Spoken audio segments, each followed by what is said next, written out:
Haryana SC OBC organisation Haryana. Sir ये बताइए कि क्या आप हम बाहर थे जब मुख्यमंत्री के सामने बातें उठी थी। यहाँ सारी सामाजिक संस्थाएं काफ़ी संख्या में आई थी, परिवार के सभी लोग थे और ये बात सही है। जब एक सुसाइड में, क्योंकि मैं भी सेक्रेटेरिएट का अधिकारी रहा हूँ, कि अगर कोई भी आदमी सुसाइड में नाम लिख जाता है तो इतनी रिक्वेस्ट करने की भी आवश्यकता नहीं होती। रूल के तहत FIR बनती है। ये मर्डर है, सुसाइड नहीं है, ये मर्डर है। और जो ना उस हालात में FIR तुरंत दर्ज होनी चाहिए। अगर मुख्यमंत्री अपने आप को OBC करना चाहते हैं, दलित करना चाहते हैं, शूद्र करना चाहते हैं, तो यह हक बनता है कि उनको न्याय मिले।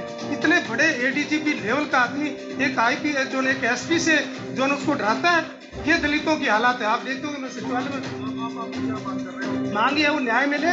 और जो ना जो FIR दर्ज हो गए उन अधिकारियों जो नाम लिखे, मैं तो कहता हूँ तुरंत सभी के विरुद्ध FIR दर्ज बनती है। हम मुख्यमंत्री से, हमारी सारी सामाजिक संस्थाएं आई हुई हैं, वो मुख्यमंत्री से समय मांगा। मुख्यमंत्री जी क्या कहता है, नहीं तो इस मामले को हम हरियाणा और पूरे देश में लेके जाएंगे। जब तक न्याय FIR दर्ज नहीं होती, FIR दर्ज नहीं होती, जब तक जो है ना हम वो अगला कार्रवाई नहीं करते।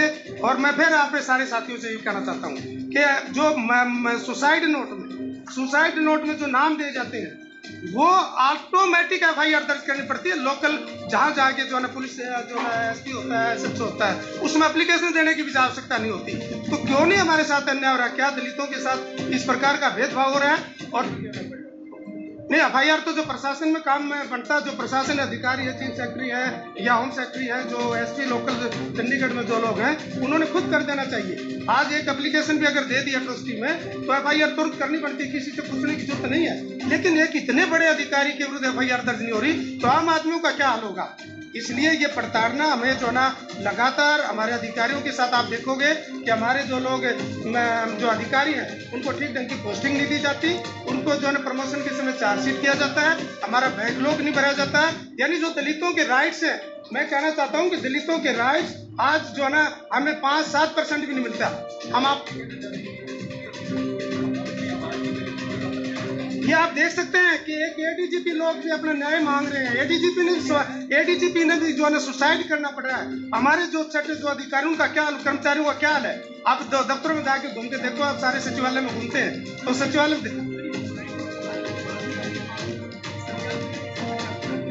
नहीं, सुसाइड से पहले ये नहीं था कि इतना बड़ा काम होगा, लेकिन ये जरूर पता था मुझे, मेरे जानकारी में ये था कि ये मेरी जानकारी, मैं क्योंकि उस डिपार्टमेंट में रहा हूँ जब मनोज यादव जी ने कंप्लेंट की थी मंदिर के मामले में, दैट वाइज उन्होंने कहा था कि मंदिर में जो पुलिस स्टेशन में आप बिना परमिशन के पूजा पाठ कैसे करने चलेंगे? उनका ही तो अधिकार है। अच्छा, फिर उन्होंने बात क्या थी कि सभी में जो है ना सारे स्टेशनों पर मंदिर बने हुए हैं, कोई बड़ा तो उसने कहा कि मैं चलागा तो मेरा अपना मान समझा इस बात का कि अभी सारे लोग जाते हैं, सभी स्टेशनों पुलिस स्टेशनों मंदिर अपनी आस्था का काम है। लेकिन हटाना था तो टारगेट किया गया कि IG क्यों गई, पूर्ण कुमार जी क्यों गए? वहां से मामला गड़बड़ होता है कि मैं गया हूं तो जो है मेरे ऊपर, क्योंकि मैं दलित हूं इसलिए चला गया तो शायद ऐसा। तो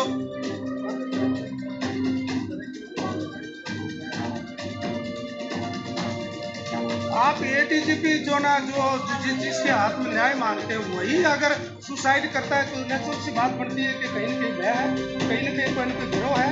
और जो काम करता है तो सरेआम देखते होंगे कि भी जो ना आज हरियाणा का दलित उनके अधिकार केवल भाई पूर्ण कुमार जी को नहीं दिया गया। और भी अधिकारी है, कौन से अधिकारी हमारे किसी अच्छी पोस्टों पर नहीं है? सचिवालय में आप देखोगे DC नहीं है, SDM नहीं है, SHO नहीं है, DSP नहीं है। ये तमाम तरह के हमारी नौकरियां समय पर भर्ती नहीं करी, सारी आउटसोर्सिंग नौकरियां सरकार की कर दी है। तो मैं इस हालातों को देखते क्या करोगे?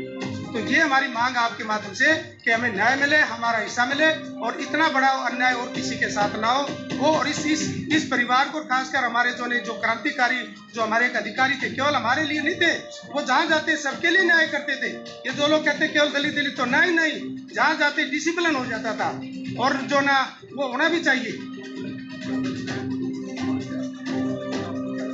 हमें ज्यादा उम्मीद होती है ज़्यादा उम्मीद होनी चाहिए, लेकिन अभी रिजल्ट इतने दिन हो गए मुख्यमंत्री माननीय जो न बनने के बाद हमारे ऐसा नहीं लग रहा कि बहुत बड़ा कोई काम होने लग रहा है ना। कोई बड़ा कोई हमारा जो ना दूसरी चीज़ें पोस्टिंग है, बैकलॉग है, या जो ना पदोन्नति आरक्षण है, या स्पेशल कंपोनेंट बजट है, जो हिस्सेदारी हमारी है वो कहीं नहीं हो रहा। इन तमाम चीज़ों को देखते हुए अब बात माननीय मुख्यमंत्री जी ने, मैं छोटी सी बात करूँगी जी पर ऐड कर दूँ।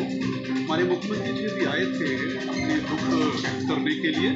उन्होंने 5 बजे का समय हम लोगों को दिया है, जितने भी डेलीगेशन या एससी समाज के आए हुए हैं। 5 बजे हम लोगों से मिलेंगे जाके। उससे पहले एक छोटी सी मीटिंग थी सेक्टर 20 में, गोरखदास मंदिर में रखी हुई है। तमाम हरियाणा पंजाब के लोग उधर आ रहे हैं, कोई डिस्कस और शाम को 5 बजे हमारा मुलाकात दिनेश बहुत बहुत हमसे जुड़े